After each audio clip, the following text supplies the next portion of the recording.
Hello, my name is Kyle Winter, Win 16003628. Today we're going to be talking about the three components of a coach. Right, first of all, here we have Jurgen Klopp, who is a football manager for Liverpool FC, and he is the leading and head coach or manager in this instance. Right, his biggest role is that he is a very big innovator. Before Jurgen Klopp came to Liverpool, Liverpool looked like a shambles. They weren't good at attacking or defending. Therefore, Jurgen Klopp, bringing bringing his knowledge from his original club, Borussia Dortmund, to the English league, he invented something called heavy metal football. This is where you are a lot fitter than the other teams and you press for the whole 90 minutes, even though it may be knackering, but it's very nice looking, and it's just full on attacking football. No need to defend as much, but just try and score as many goals as possible. Responsibility. His responsibility is professional conduct. This is where you conduct and behave, and your behavior determines the current and future experiences of the athletes. You look professional at all ways, so this is why they wear like their training kits to training and wear suits to games and things like that, wearing their ironic red Liverpool shirts to home games and things like that.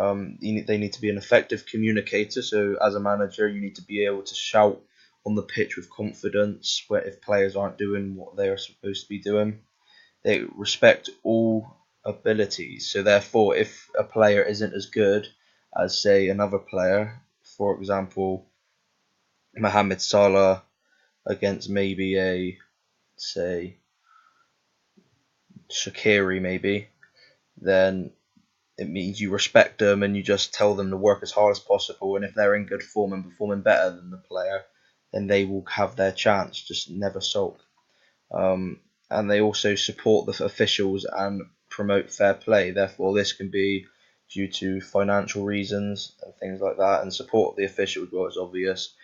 That's a big thing nowadays because a lot of officials get abused for the wrong decisions and things like that.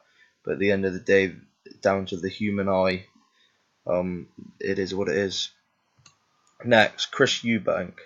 Chris Eubank is a boxing mentor for his son, Chris Eubank Jr. His role is to be a motivator, so he motivates his son to perform the best he can. For example, Chris Eubank has been to loads of schools in his time to motivate students to do the best they can and to get a good living. Also, in boxing, it is very hard and very tiring. So, as a motivator, he needs to make his son believe and have a massive spirit to fight on, even though times are tough and he's getting hit loads. His responsibility is knowledge of the conducting environment. Therefore, a boxing ring you wouldn't really need like much because it's not very big, the boxing ring, but the people around it. So know if where his like in the boxing where the family's going to be, where to celebrate to, because you might celebrate in front of the wrong crowd and it might cause some violence.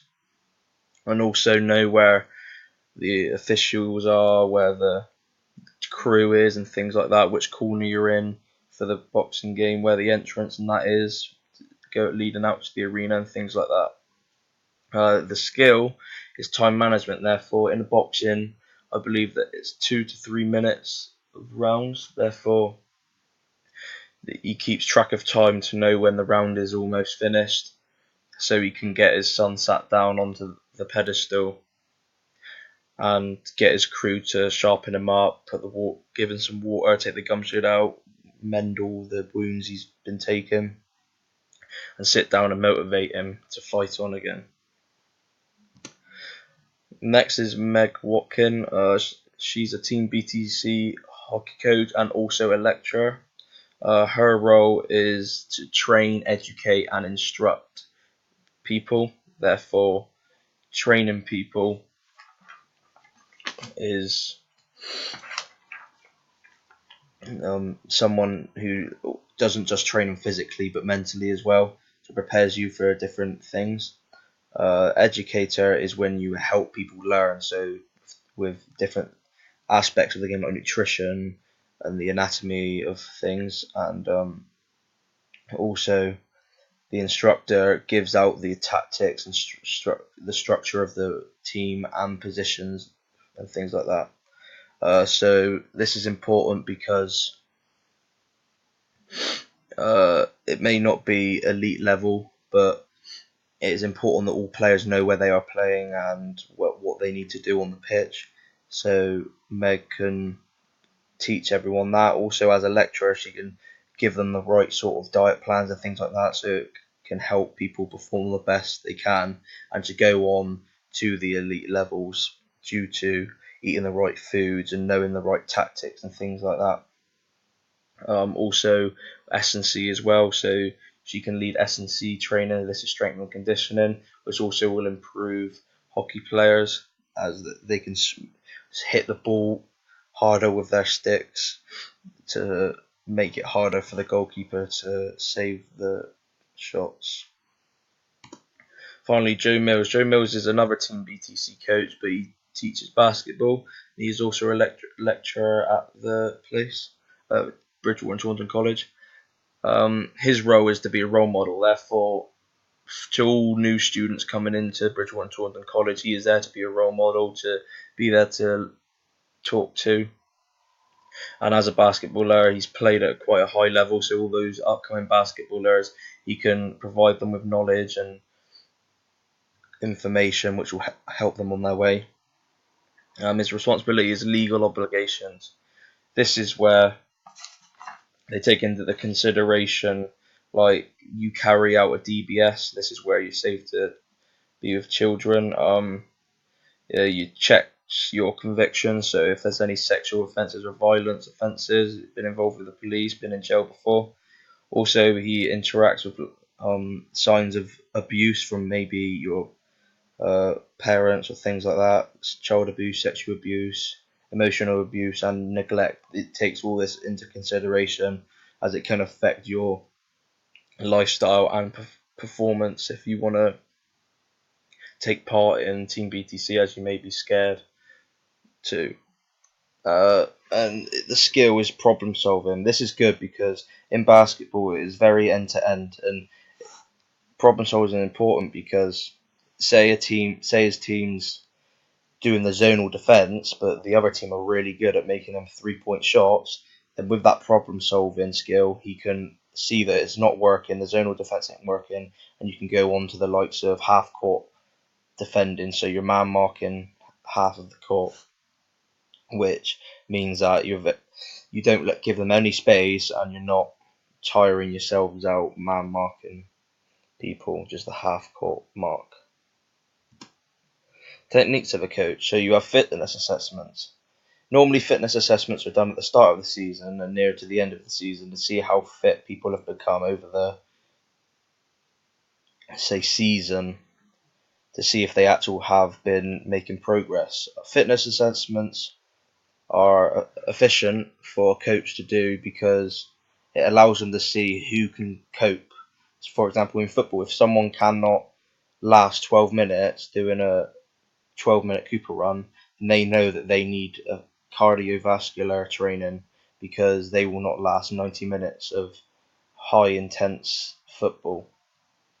Goal setting is also important to motivate people, to motivate them. Therefore, for example, goals, people may have different goals. So say a striker wants to get 20 goals in the season, but the defender wants to keep as many clean sheets as possible. They're focusing on their own goal, whereas a coach will give them a whole goal for all of them to come together and achieve. So, for example, winning the cup or winning the division and getting promotion and things like that. Finally, effective demonstrations. This is important because if someone doesn't have an effective demonstration, they wouldn't know what to do. So, for example, if you explain how to zonal defense in basketball, but you don't give an effective demonstration, they still might perform the half court marking.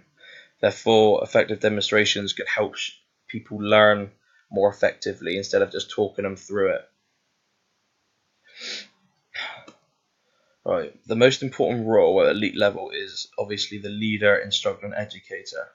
This is because as a leader, you want to lead your team to like winning many different things. Therefore, you train them to become the best, basically. And as an elite player, you want to become the best. So the leader, instructors, and educators can do that. The instructor will help you give tactics and that. So, for example, Jurgen Klopp obviously puts that heavy metal football in. So he will give the best players in that position the positions of the pitch. So Roberto Firmino up front, Mane and Salah just beside him on the wings because they are the best at that position. You wouldn't see Van Dijk or someone playing at right wing because he isn't necessarily the nippiest of players and that you'd be easiest to read. The educator will help you learn as well.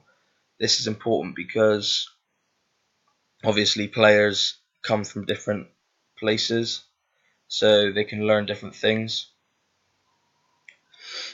Like, say you brought a mega player for loads of money, but they don't know your style of football, then obviously it's important to help them learn and adapt to this new style of football. And it's not as important. It is kind of important in non-elite, but it's not as important because you don't necessarily need to be taught these things if you're not pursuing this as a career, whereas the elite players are learning as a career. So if you're just doing Team BTC because you're doing it for socially, you wouldn't really need to know the tactics and structures of the game because you're not going to do it as a hobby. Same as learning. You don't need to learn about different styles of play and things like that as you don't want to take it up as a hobby. But yeah. The most important role at the non-elite level is becoming a friend. Most people in non-elite do it for the social, and if you're too serious, they might give it up because they're not having fun. Therefore, being the friend of the players will make them play a lot better because they know that they want to perform for you and respect you rather than having a really angry manager who is too serious and then none of the players want to do well for the team because they just don't see the point. This isn't as important in elite because everyone, at the end of the day, you don't have to like the manager as long as the manager is doing it as a job. But he is there to make the club do well. Being a friend is a bonus, but it's not important because at the end of the day, you don't have to like the manager. You can just you play for him and learn under his tactics, and if you don't, he has the power to not play you, and then you aren't necessarily going to enjoy it and want to be sold. And at the end of the day, you want to do what's best for the club and the fans who support you. Therefore, you respect the manager, but it's not important that you're not his friend. Techniques. We'll get onto that in the next video.